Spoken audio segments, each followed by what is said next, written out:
Xin chào anh chị nhà đầu tư đã đến với kênh Thanh Nguyên Stock. Thì đây là kênh mà chia sẻ và phân tích những ý kiến của em về việc đầu tư và hướng đến những thứ cơ bản nhất của doanh nghiệp. Bởi vì em tên là về dài hạn. Chính những thứ cơ bản này mới giúp anh chị thành công và tồn tại trên thị trường. Hãy subscribe kênh để theo dõi những video mới nhất của em về phân tích cổ phiếu. Like và để lại comment nếu chị thích video này.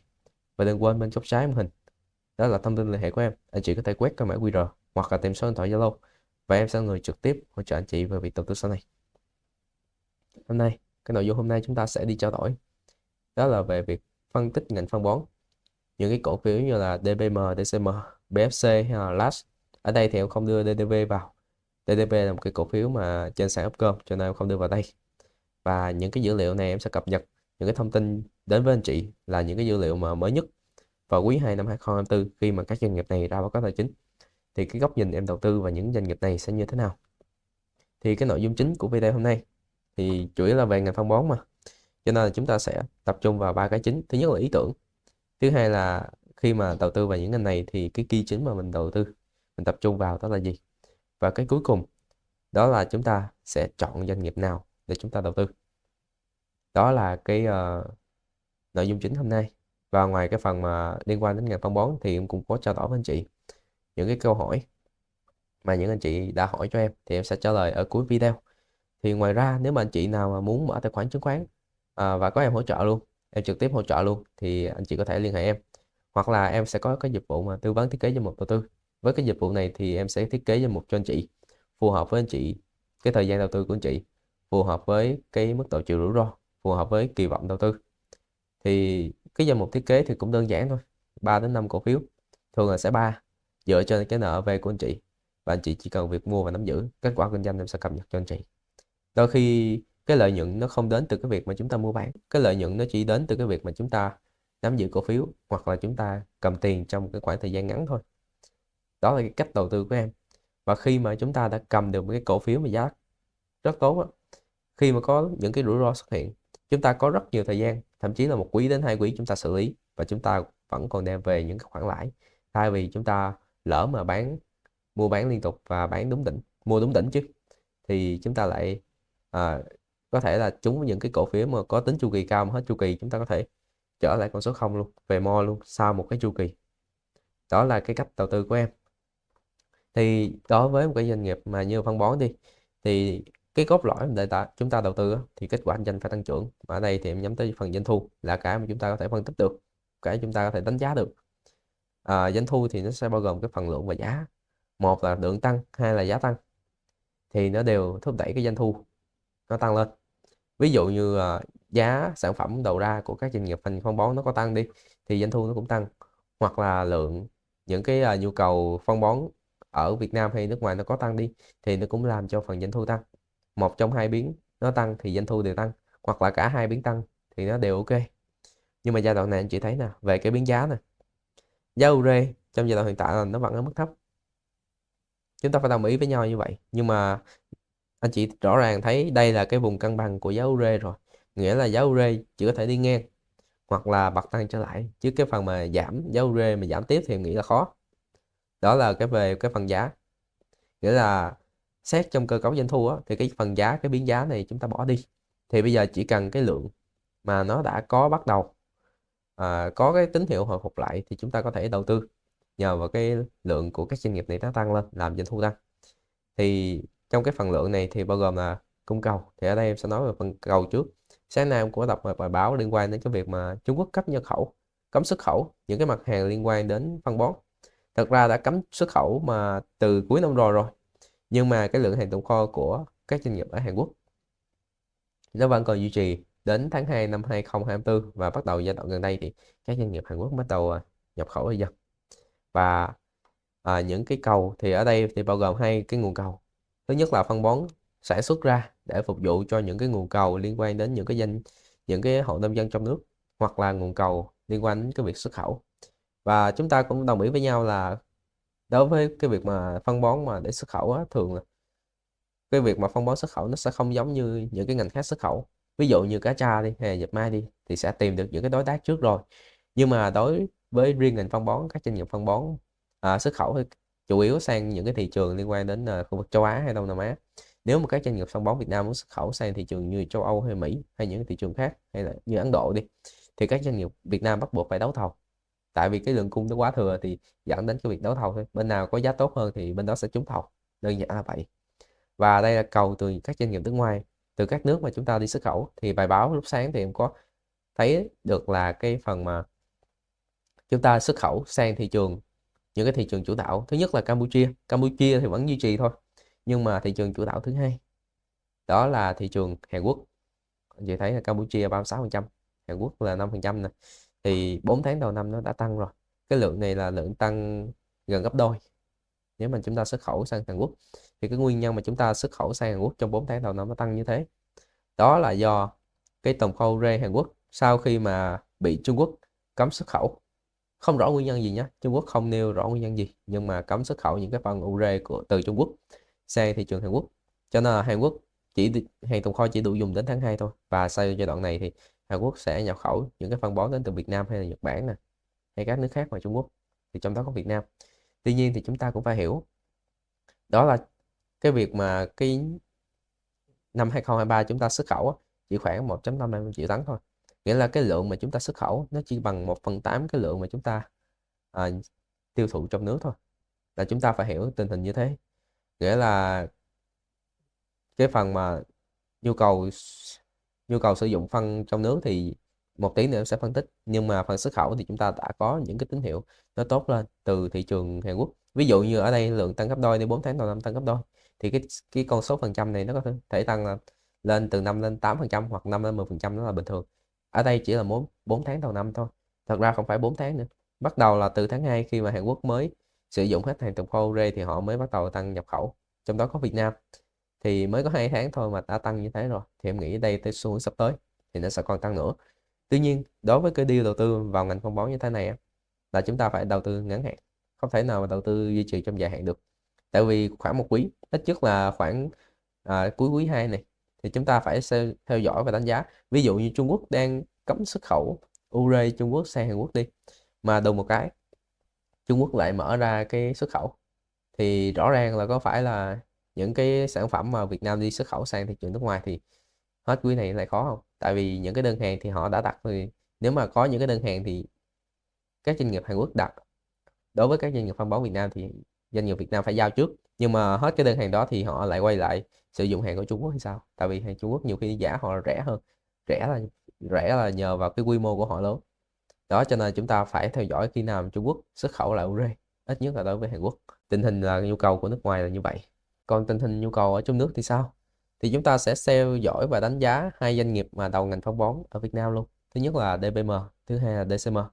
Chúng ta sẽ xem xét là những cái kế hoạch mà doanh nghiệp này đặt ra. Những doanh nghiệp này đầu ngành mà, những kế hoạch đặt ra thì chúng ta có thể thấy được cái nhu cầu bên ngoài như thế nào. Thì các doanh nghiệp này sẽ đặt những cái kế hoạch, nó sẽ theo sát những cái tiến độ, những cái nhu cầu bên ngoài. Ví dụ như anh chị thấy nè, ure của DVM thì cũng có tăng lên tổng 8%, nhưng mà cái sản lượng này thì nó tăng lên, nó sẽ bù đắp cho cái sản lượng mà NPK hay là đạm Carbo nè, hay NH3 nó duy trì thôi. Nó tăng lên cái sản lượng này để bù đắp cho sản lượng NPK đạm Phú Mỹ, hay là sản lượng kinh doanh cũng vậy. Đó là của DPM. Thật ra là cái nhu cầu cũng không tăng mấy đâu. Kể cả DCM đi, cái kế hoạch họ đặt ra này nó tăng cũng không bao nhiêu cả. Ure thì sản xuất tăng 1%, NPK thì tăng 13%. Mà thật ra đối với những doanh nghiệp phân bón thì đóng góp nhiều nhất vẫn là phân ure. Đó, cho nên là cái vấn đề chúng ta thấy là nhu cầu trong nước thì vẫn duy trì, đòi hỏi cái sự tăng trưởng mà đột biến tăng trưởng cao thì khó. Cho nên là khi mà nhu cầu trong nước như vậy, các năm trước thì cũng như vậy thôi, nó cũng không có gì quá đột biến đâu. Tuy nhiên thì nó lại có một cái vấn đề như thế này. Đó là các năm trước thì các doanh nghiệp phân bón nó tăng trưởng chủ yếu dựa vào cái phần mà giá bán tăng trưởng, nhưng các năm nay thì động lực giá bán, như lúc nãy em đã show cho anh chị, động lực giá bán nó tạm dừng. Nhu cầu trong nước thì nó vẫn duy trì. Nhu cầu nước ngoài thì nó có tăng đôi chút, mặc dù nhu cầu nước ngoài à, nó chỉ chiếm 1/8 cái nhu cầu trong nước thôi, nhưng mà đó là một cái tín hiệu, đó là một cái tín hiệu nhỏ thôi nhé. Mặc dù nó sẽ không thúc đẩy quá nhiều đâu, nhưng đó là một cái tín hiệu nhỏ để chúng ta để ý. Mà cái cách làm sao để cái nhu cầu phân bón trong nước nó cải thiện thì nó phải đến từ những cái chỉ định, những cái chỉ thị từ nhà nước đưa ra liên quan đến cái dự thảo luật thuế giá trị gia tăng mà ở đây mới là dự kiến thôi. Nghĩa là tầm khoảng 10 năm trước đi, thì nhà nước áp dụng cái việc là miễn thuế cho người nông dân khi mà mua phân bón.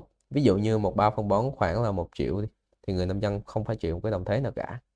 Thì do là các doanh nghiệp như là sản xuất phân bón, khi mà nhập nguyên vật liệu đầu vào á, thì phải chịu 5 đến 10% thuế VAT cho nhập nguyên liệu đầu vào. Thuế này thì do nhà nước thu. Thì ở đây rõ ràng là doanh nghiệp đứng ở giữa phải chịu những cái đồng thuế này, nhưng mà người nông dân thì được miễn thuế đầu ra. Thế cho nên là doanh nghiệp không thể khấu trừ những cái thuế thu từ người nông dân đẩy cho những cái thuế nhập nguyên vật liệu được.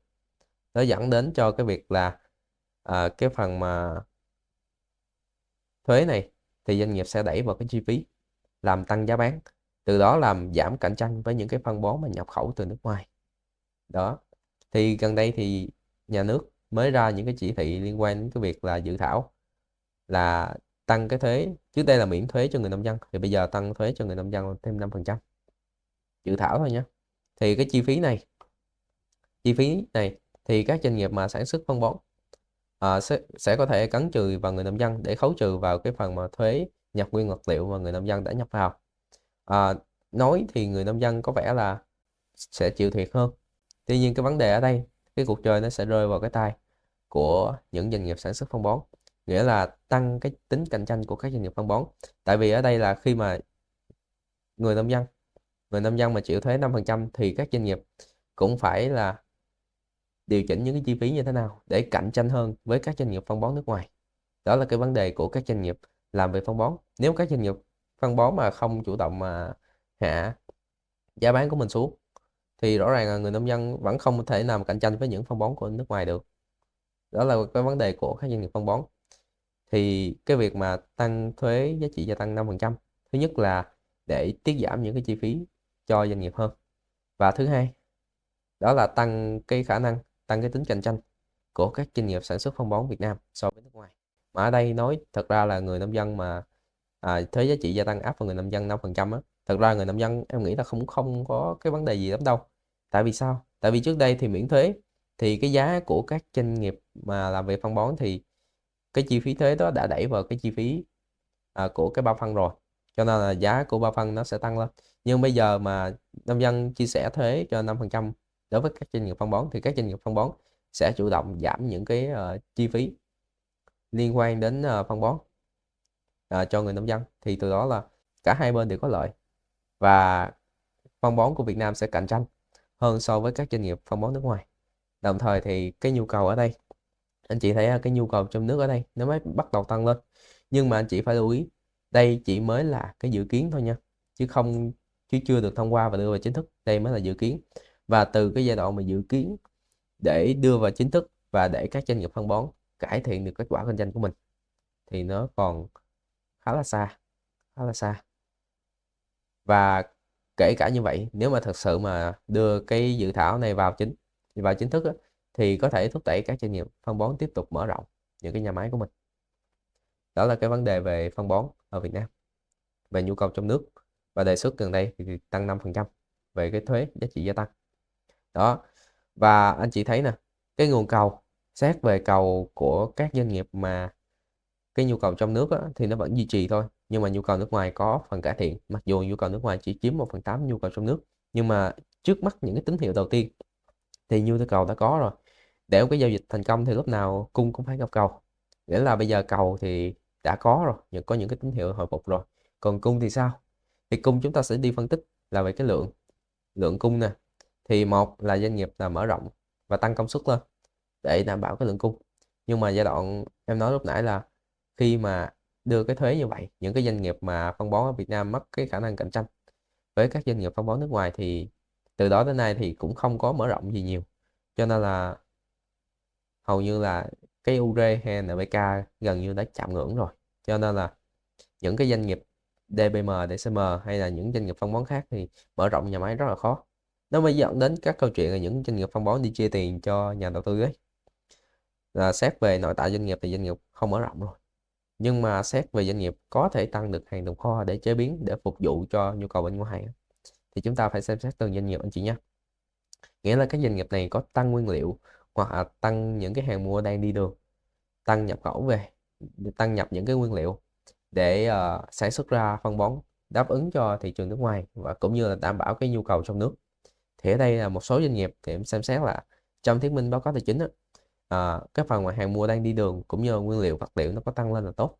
Ở đây là em khoan xét về cái giá cổ phiếu gì cả nha, em chỉ xét trong cái thuyết minh hàng tồn kho xem các doanh nghiệp này có tăng lên cái phần mà hàng mua đang đi đường hay nguyên vật liệu hay không thôi. Ở đây là DCM đầu tiên, chúng ta sẽ thấy là cái hàng mua đang đi đường nó vẫn duy trì và cái nguyên liệu vật liệu thì có tăng lên đôi chút, 623 tỷ tăng lên là 699 tỷ thì nó duy trì lên một chút. Còn những cái tồn kho thành phẩm nè, là những cái sản phẩm về phân bón thì anh chị thấy là nó cũng tăng lên, nhưng mà cái phần này tăng thì nó không ngon, nghĩa là doanh nghiệp mà đang chậm trễ trong cái việc bán hàng. Nhưng mà cái phần mà hàng mua đang đi đường nguyên vật liệu nó có tăng lên là tốt. Thì đối với DCM thì chúng ta thấy là nó có tăng lên nhưng mà tăng cũng không quá là đột biến gì lắm đâu. Nhưng mà chúng ta sẽ xem xét tới phần DBM. Nguyên liệu vật liệu thì có tăng lên một xíu, 309 tỷ lên 321 tỷ. Ở đây thì cụ thể anh chị có thể tính phần trăm giúp em nhé. Ở đây em không tính phần trăm. Nhưng mà cái hàng mua đang đi đường anh chị thấy là tăng đột biến luôn. 70 tỷ tăng lên 365 tỷ. Tăng này là tăng khoảng là 7 4 lần, 5 lần ấy, tăng khoảng 5 lần. Hàng mua đang đi trên đường. Còn những cái tồn kho thành phẩm thì có giảm đôi chút là cũng là tốt. Đối với DBM thì xét về cái phần hàng tồn kho thì em thấy là tương đối tích cực hơn đối với DCM.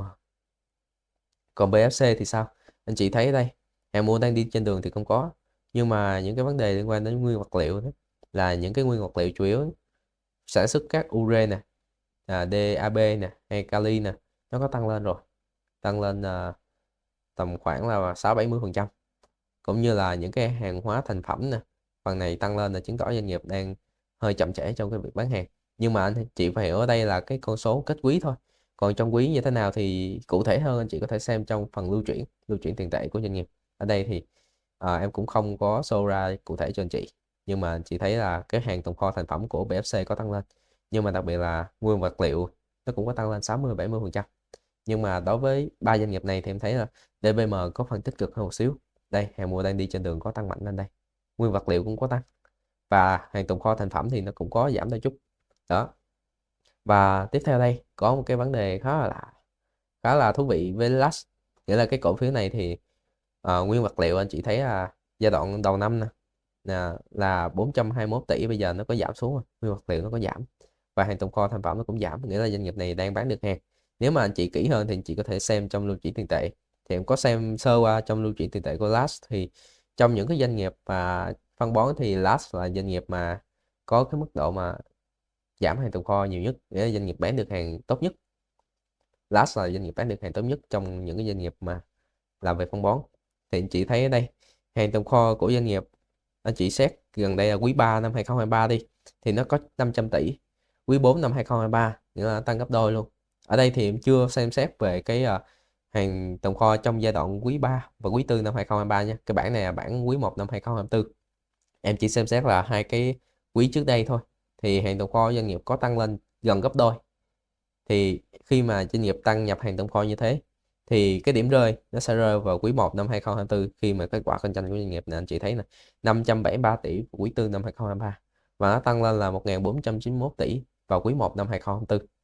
Nghĩa là khi mà hàng tồn kho tăng thì có thể là 1 đến 2 quý sau thì doanh nghiệp bắt đầu là bán được hàng, giao được hàng, thì từ đó là ghi nhận kết quả kinh doanh có sự cải thiện hơn. Đó, và anh chị thấy trong giai đoạn đó thì cổ phiếu Lux từ giai đoạn mà tháng 11 đến giai đoạn tháng 3 này thì giá cổ phiếu cũng đã tăng 62%, tăng kinh khủng. Và ở đây thì cũng là một cái quy luật thôi, nguyên nhân kết quả. Ví dụ như các doanh nghiệp phân bón đi, bắt đầu có đơn hàng, đánh giá được cái nhu cầu tiêu thụ bên ngoài có, thì họ mới tăng nhập cái hàng tồn kho, nhập nguyên vật liệu và nhập những cái hàng mua đang đi đường. Nhưng ở đây thì những doanh nghiệp mà đang tăng tồn kho lên thì em thấy có BFC nè, DBM, DCM này, thì các thứ tự mà doanh nghiệp này tăng hàng tồn kho lên thì em thấy DBM tăng khá là tốt hơn, tiếp theo đến BFC, tiếp theo đến DCM. Từ đó thì kết quả kinh doanh nó mới tăng lên, giống như cái đường đi của Lux và giai đoạn quý 4 năm 2023 đấy, thì Lux cũng tăng hàng tồn kho, từ đó là tăng kết quả kinh doanh. Thì kết quả kinh doanh tăng nó sẽ tác động một phần thôi nhé, em nói một phần thôi, làm giá cổ phiếu tăng. Tại vì sao? Tại vì giá cổ phiếu tăng nó còn nhiều cái yếu tố khác nó tác động vào, nhưng mà cái cốt lõi nhất đó là kết quả kinh doanh. Thì có những cái cổ phiếu nhỏ hơn, những cái cổ phiếu mà nào mà càng lớn á, thì nó sẽ càng đi theo kết quả kinh doanh nó càng nhiều. Còn những cái cổ phiếu nhỏ hơn thì đôi khi những cái kết quả kinh doanh nó sẽ bị khá nhiều yếu tố khác tác động vào. Ở đây tại sao có BFC? Giai đoạn này vừa tăng hàng tồn kho và BFC giá cổ phiếu cũng tăng rồi. Thì anh chị thấy đây là một cái trường hợp khá là lạ, là tại sao cổ phiếu như BFC hay LAS tăng nhiều như vậy. Anh chị có thể xem lại những cái chart của cổ phiếu này tăng khá là mạnh, do là chúng ta nhìn vào cái cốt lõi thôi, đó là kết quả kinh doanh. Nếu mà xét qua từng năm luôn thì kết quả kinh doanh của các doanh nghiệp này nó không giảm. Ví dụ như BFC hay LAS vẫn duy trì được kết quả kinh doanh của mình, cái đỉnh là năm 2022, là sang 2023 so sánh gần thôi, thì BFC vẫn là 8.700 tỷ, LAS vẫn là 3.200 lên 3.500 tỷ, thì LAS vẫn có tăng cái kết quả kinh doanh của mình. Tuy nhiên đối với hai doanh nghiệp như là DPM, DCM thì hai doanh nghiệp này, kết quả kinh doanh của hai doanh nghiệp này nó có giảm, cho nên là phần nhiều giá cổ phiếu cũng đang phản ánh cái kết quả kinh doanh của doanh nghiệp. Mặc dù em đồng ý là những cái doanh nghiệp này thì khi mà đến chu kỳ thì kết quả kinh doanh rất là kinh, những doanh nghiệp đầu ngành phân bón này, nhưng mà giai đoạn này thì chúng ta đã thấy là cái khả năng mà kinh doanh của BFC và LAS thì có tính ổn định nhiều hơn. Và tiếp theo, mà để các doanh nghiệp mà phân bón duy trì được cái mức tăng trưởng của mình tăng kinh khủng khiếp như năm 2021, 2022, nó không phải đến từ nội tại doanh nghiệp, nó phải đến từ cái biến giá này. Biến giá ure nó phải tăng lên, phải tăng kinh khủng như giai đoạn này, tăng từ khoảng là 200 mà lên tầm khoảng là 800 1.000 đi, tăng khoảng 5 lần. Thì em nghĩ là những cái chu kỳ sau để rất khó để cái giá phân bón nó tăng như thế này được. Ví dụ như chu kỳ trước của dầu khí thì giá dầu duy trì ở mức 120 đô, thì bây giờ giá dầu nó cũng duy trì ở cái mức tầm khoảng loanh quanh 80 đô thôi. Thì có thể chu kỳ sau này của ngành phân bón, giá ure nó cũng sẽ không tăng lên đến 1.000 USD trên tấn như thế này đâu, thì nó có thể là duy trì tầm khoảng là 600 đến 800 USD là ok rồi. Em thấy như vậy là quá ok cho các doanh nghiệp phân bón để có sự tăng trưởng rồi. Mà giá ure giai đoạn này thì chị thấy là nó đã tìm về cái mức mà cân bằng giữa cung cầu rồi. Em nghĩ giá ure rất khó để giảm, rất khó để giảm, vẫn chưa biết giá ure khi nào tăng thôi. Thì cái này là cái yếu tố mà em nghĩ là có thể mình cân nhắc nó về dài hơn. Nhưng mà như lúc nãy em đã nói, thì đối với những doanh nghiệp làm phân bón thì nếu mà không có cái nhìn dài thì vẫn có cái nhìn trong vòng một quý, khi mà Trung Quốc đang cấm xuất khẩu những cái phân bón sang Hàn Quốc. Và chốt lại đối với những doanh nghiệp phân bón này là sao? Thì cái giá ure chúng ta vẫn đồng ý với nhau là chưa tăng, và nhu cầu trong nước vẫn duy trì. Thật ra nhu cầu trong nước thì nó cũng không quá là kinh khủng đâu, tại vì cơ bản là chỉ có những cái hộ nông dân thì mới sử dụng ure nhiều, nhưng cái hộ nông dân ở Việt Nam thì nó cũng chỉ đến vậy, nó cũng không đột biến là mấy. Và thậm chí giai đoạn này chúng ta đang gặp những cái vấn đề liên quan đến ờ, cạnh tranh từ những doanh nghiệp phân bón nước ngoài. Thì mong là có thể là cái dự thảo nó sẽ áp dụng sớm thôi, để các doanh nghiệp mà phân bón trở lại cái nhu cầu của các doanh nghiệp phân bón Việt Nam nó có tăng lên, từ đó là dẫn đến cái việc các doanh nghiệp phân bón Việt Nam nó bắt đầu mở rộng. Thì cái nguyên nhân để các doanh nghiệp, cái điểm mà để chúng ta chú ý các doanh nghiệp phân bón bắt đầu tăng trưởng trở lại là cái việc các doanh nghiệp phân bón bớt trả cổ tức bằng tiền mà bắt đầu trả cổ tức bằng cổ phiếu. Thì đó là cái điểm mà chúng ta lưu ý. Đồng thời thì cái nhu cầu trong nước vẫn duy trì, và nhu cầu xuất khẩu thì giai đoạn này có tăng lên một xíu. Mặc dù chúng ta biết là nhu cầu xuất khẩu chỉ chiếm 1/8 nhu cầu trong nước thôi, nhưng mà nó đã có tín hiệu rồi. Và kể cả giá ure lúc này nó cũng chưa tăng, cho nên là những cái giá cổ phiếu như là những doanh nghiệp đầu ngành như là DPM hay DCM này, nó mới có giá này. Chứ thực ra đợi những thứ tốt rồi, đợi những thứ tăng rồi, thì có thể giá cổ phiếu lúc đó đã tăng khá là kinh rồi anh chị, không còn giá này nữa đâu. Và cái lưu ý thứ hai đó là tập trung vào những doanh nghiệp bắt đầu tăng cái nguyên vật liệu này, hoặc là tăng cái hàng mua đang đi trên đường. Những doanh nghiệp này có tăng, chứng tỏ các doanh nghiệp này có đánh giá được là nhu cầu bên ngoài tiêu thụ nó có tăng lên, hoặc là họ đã có đơn hàng thì họ mới tăng nhập khẩu cái này. Và thậm chí những 4 doanh nghiệp mà em đưa ra cho anh chị trong quý 1 năm 2024 á, là đã 3 doanh nghiệp bắt đầu tăng cái phần này lên rồi, chứng tỏ là cái vòng quay mà à, sản xuất của các doanh nghiệp nó bắt đầu trở lại, vòng quay kinh doanh của các doanh nghiệp bắt đầu trở lại. Và cuối cùng nếu mà anh chị chọn DPM hoặc DCM, nếu mà anh chị an toàn, đây là những cái dạng cổ phiếu mà dạng hồi phục, giá cổ phiếu nó đang ở cái vùng nền ở dưới giá thấp. BFC và last nếu mà anh chị chọn những doanh nghiệp tăng trưởng. Nhưng mà giá này anh chị sẽ mua sẽ có những cái rủi ro hơn, và hai doanh nghiệp như last BFC thì vẫn ưu tiên là BFC hơn, tại vì họ có tăng trưởng là cái nguyên vật liệu và hàng mua đang đi đường. Còn last trong quý này mặc dù bán được hàng nhưng mà mình chưa chưa biết là quý sau last sẽ như thế nào, tại vì cái cơ bản nhất là doanh nghiệp hàng tồn kho cũng như là của doanh nghiệp nó chưa có tăng lên là mấy, cho nên là cũng chưa ưu tiên last trong giai đoạn này. Còn BFC á, thì vẫn có cái yếu tố để tăng trưởng kết quả kinh doanh thôi, nhưng mà giá cổ phiếu trong giai đoạn này thì chúng ta phải cân nhắc, mà an toàn nhất là DBM và DCM. Nhưng mà để ưu tiên giữa hai doanh nghiệp DBM và DCM thì vẫn ưu tiên DBM nhiều hơn, tại vì cái mức độ mà tăng hàng tồn kho, những cái nguyên vật liệu và hàng mua đang đi đường của DBM thì nó tốt hơn DCM. Góc nhìn của em là như vậy. Và tiếp theo đây, cái phần cuối cùng em sẽ trả lời những cái câu hỏi của khách hàng, những cái chia sẻ của khách hàng nói với em. Như hôm nay nói về những cái cổ phiếu MWG đi. Thật ra là chúng ta thấy là MWG hôm nay tăng cũng khá là mạnh đúng không? Nếu mà anh chị xem những cái video liên quan đến MWG gần đây em làm tầm khoảng là 2-3 tuần trước thôi, thì anh chị sẽ biết là giá nào em bán. Tại vì trong video thì em cũng có nói là sắp tới thì em cũng sẽ chốt lời cổ phiếu MWG. Giai đoạn mà khách hàng của em mua MWG thì đến giai đoạn này thì không lỗ đâu. Đối với cổ phiếu MWG là như vậy. Và động lực gần đây anh chị thấy nè, nếu như mà nói tháng 11, tháng 12 năm rồi, tháng 10, tháng 11 chứ, MWG bị quỹ ngoại bán nhiều bao nhiêu, thì giai đoạn gần đây giá cổ phiếu MWG tăng chủ yếu là những cái quỹ ngoại mua ròng bao nhiêu. Đó thì động lực để giá cổ phiếu tăng gần đây có phải là những cái quỹ ngoại mua không?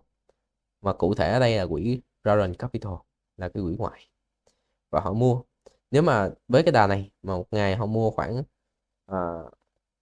3 triệu cổ phiếu đi, 3-4 triệu cổ phiếu đi, thì tầm khoảng là cuối tuần này hoặc là đầu tuần sau thôi. Với cái đà này thì kính rung ngoại rồi. Bây giờ cái rung ngoại thì còn khoảng là 7 triệu cổ phiếu thôi, cái rung ngoại không còn nhiều nữa. Thì cái động lực ngắn hạn của cổ phiếu tôi nghĩ là cũng không còn nhiều. Nhưng mà đối với MTG thì em mua chỉ vì rẻ thôi, chứ em cũng không xem xét về kết quả kinh doanh là phần nhiều. Chủ yếu là mua vì rẻ và doanh nghiệp hết rẻ là bán. Thì cái giá nào mà hết rẻ thì anh chị có thể xem video của em thì anh chị sẽ rõ ràng hơn. Đối với cổ phiếu MTG, anh chị có thể search cái tựa đề là Thanh Nguyên Stock MTG hay là cổ phiếu MTG Thanh Nguyên Stock đi, thì nó sẽ liệt kê cái video này của em đầu tiên. Đó, tiếp theo là câu hỏi mà khách hàng hỏi em đối với cổ phiếu SHB là 12 đợi bán mà không lên nổi. Thì đối với góc nhìn của em á, nếu mà đầu tư vào những cái cổ phiếu ngành banh á, em sẽ ưu tiên chọn những cái cổ phiếu banh nhà nước hoặc là những cái banh top vốn hóa đầu. Ví dụ như banh nhà nước chúng ta sẽ có là Vietcombank, thì bỏ qua một bên đi do là cung cầu không được. Thì đối với em thì thật ra là tiền của khách hàng em hay là tiền của em thì em cũng không ưa thích Vietcombank là nhiều. Nhưng mà nếu chọn banh nhà nước thì có thể chọn CTG hoặc là BIDV, hoặc là có một cái cổ phiếu khác không phải là banh nhà nước nhưng mà hoạt động an toàn như một cái banh nhà nước, đó là ACB. Hoạt động của ACB nó còn thậm chí nó còn an toàn hơn cả Vietcombank. Hoặc là những cái banh top vốn hóa lớn, ví dụ như là MB Bank nè, VPBank nè, Techcombank nè, hay là nhỏ hơn một xíu của STB là hết rồi. Còn những cái banh nhỏ hơn thì em sẽ không ưu tiên lắm đâu. Ví dụ như SHB đi, là một cái banh máy bơm, thì anh chị có thể xem lại cái video cũ của em là về SHB. SHB tại sao em gọi là một cái banh máy bơm?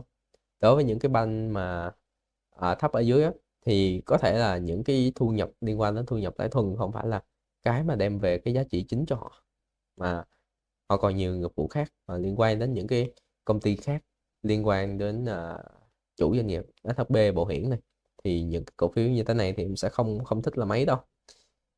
Và thêm một cái vấn đề với ngành banh nữa, ngành banh nói riêng hay là ngành liên quan đến tài chính nói chung á, thì nếu mà giá cổ phiếu tăng á, thì tăng là tăng cả ngành, tăng cả ngành chứ không riêng lẻ vì cổ phiếu cả.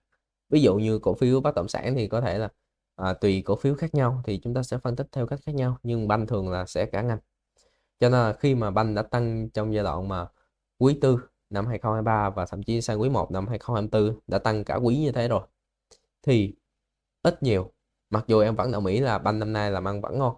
Cái năm mà chậm tăng trưởng, giảm tốc độ tăng trưởng nhất là của banh là khoảng năm 2023 rồi, nhưng mà năm 2024 này làm ăn từ đầu năm đến cuối năm thì vẫn ngon, vẫn ngon. Mặc dù tín dụng vài tháng đầu năm thì nó có chậm một xíu nhưng mà nó vẫn ok. Thì cái điểm rơi em nghĩ là sẽ vào cuối năm, giá cổ phiếu sẽ cần nghỉ một khoảng thời gian để giá cổ phiếu tăng tiếp, và tầm khoảng cuối năm thì em sẽ quan tâm là banh. Còn giai đoạn này thì đối với em là không, em sẽ không mua banh. Nếu mà mua những cái cổ phiếu lớn thì em sẽ thích Hòa Phát hơn, em cực thích Hòa Phát trong giai đoạn này. Tiếp theo đó là về cổ phiếu mà Phát Đạt, khách hàng bảo là đang ở vùng rẻ. Em thì đối với em không đầu tư vào cổ phiếu này. Tại vì sao? Anh chị thấy là đối với một doanh nghiệp bất động sản mà cả năm 2023 chỉ tập trung chăm chăm vào cái việc mà xử lý nợ, xử lý trái phiếu, xử lý những cái việc mà mình làm sai, chứ không phải là tập trung vào cái công việc là làm ra những dự án bất động sản để đi bán. Anh chị thấy là đây là hàng tồn kho và người mua trả tiền trước. Đối với doanh nghiệp bất động sản thì hai cái chỉ số này, hai chỉ số quan trọng. Hàng tồn kho doanh nghiệp thì anh chị thấy là quý 1 năm 2023, quý 2, quý 3, quý 4 nè, thậm chí quý 1 2024 nó vẫn loanh quanh là 12.000 tỷ, 12.100 tỷ, gần đây 12.300 tỷ thôi. Con số tăng lên không đáng là mấy. Hàng tồn kho không tăng, nghĩa là những dự án của Phát Đạt hầu như là đang bị dừng, không tăng được hàng tồn kho của mình. Và tiếp theo là về người mua trả tiền trước ngắn hạn đi, là những tiền khách hàng đặt cọc sau cái giai đoạn mà quý 2 năm 2023 là được 194 tỷ, thì bây giờ nó chỉ còn là tầm khoảng là 3 tỷ thôi. Cái con số 3 tỷ này, và thậm chí những cái quý trước như quý 1 năm 2023 thì cái con số nó còn lên đến là 1.100 tỷ, thì quý 2 nó còn là 196 tỷ, bây giờ còn 3 tỷ 6. 3 tỷ 6 mình đã duy trì 3 quý liên tục như thế này rồi, nghĩa là những khách hàng mà đặt cọc dự án của Phát Đạt hầu như là không có. Và thậm chí tại sao mà giai đoạn này quý 1 2022, quý 2 2023 mà nó giảm mạnh như thế, là doanh nghiệp bán một phần dự án của mình để lấy tiền. Bán một phần dự án tất nhiên là cũng sẽ bàn giao những cái phần mà là tiền cọc cho những cái đối tác của mình rồi, cho nên là cái phần người mua trả tiền trước nó mới giảm như thế này. Đối với doanh nghiệp này thì chưa có tín hiệu gì để mua cả, và thực tế là trong giai đoạn sắp tới nếu mà có tín hiệu tốt thì em đã ưu tiên những doanh nghiệp khác hơn, chứ em không chọn Phát Đạt đâu anh chị ạ. Em thật lòng với anh chị là như vậy. Và tiếp theo đối với một doanh nghiệp về đất xanh nữa, bộ đôi mà em cực kỳ mà không đầu tư, em hứa khách hàng là sẽ không đầu tư. Thứ nhất là đất xanh, thứ hai là KBC. Đất xanh nè, ờ, nhớ giai đoạn năm 2023 đầu tháng 12 ESOP cho cổ đông 12.000, cuối tháng ESOP không đồng cho nhân viên, coi như là thưởng Tết luôn, cuối tháng 12 anh chị. Đó, và cái đất xanh hôm qua, tối hôm qua, khuya hôm qua thì em cũng có đọc một cái tin tức liên quan đến cái việc mà đất xanh đổi phương án dùng vốn từ cái việc phát hành thêm, từ trả lương sang trả nghĩa vụ thuế. Thôi cái kiểu này thì thôi. Ờ, em không xét về giá cổ phiếu, nhưng mà xét về cái góc độ về ban lãnh đạo thì em sẽ không chọn những doanh nghiệp như thế này để em đầu tư. Và thậm chí nè, đây là cái vấn đề liên quan đến việc trả cổ tức cho cổ đông. Anh chị thấy từ năm 2010 khi mà doanh nghiệp lên sàn là trả được cái cổ tức bằng tiền 35%, thì từ đó về sau 14 năm rồi, thì anh chị tìm được một cái năm nào mà doanh nghiệp trả cổ tức bằng tiền cho cổ đông không? Làm cỡ nào thì cũng trả bằng cổ phiếu để phát hành thêm, để tăng cái số lượng cổ phiếu của mình. Làm kiểu nào thì cũng phát hành riêng lẻ, phát hành ESOP cho các bộ nhân viên. Thì thôi doanh nghiệp này niêm yết trên sàn thì em thấy là không có gì hấp dẫn để đầu tư. Khoan, xét về cái dự án nha, nhưng mà ban lãnh đạo làm như thế này thì em cũng không thích lắm, không thích lắm những doanh nghiệp như thế này. Nếu mà anh chị nào mà đầu tư vào đất xanh thì có lời thì em chúc mừng anh chị thôi, nhưng mà để nói cổ phiếu này mà em tư vấn khách hàng để mà đầu tư thật sự mà trong dài hạn luôn á, không. Và cảm ơn chị nhà đầu tư đã xem hết video của em. Để được lưu ký mở tài khoản chứng khoán cũng như tư vấn thiết kế danh mục đầu tư thì anh chị có thể liên hệ số điện thoại Zalo của em là 0927 808 584. Mong những cái thông tin mà em cung cấp sẽ giúp ích cho chị trong công việc đầu tư sau này. Hẹn anh chị ở những video tiếp theo.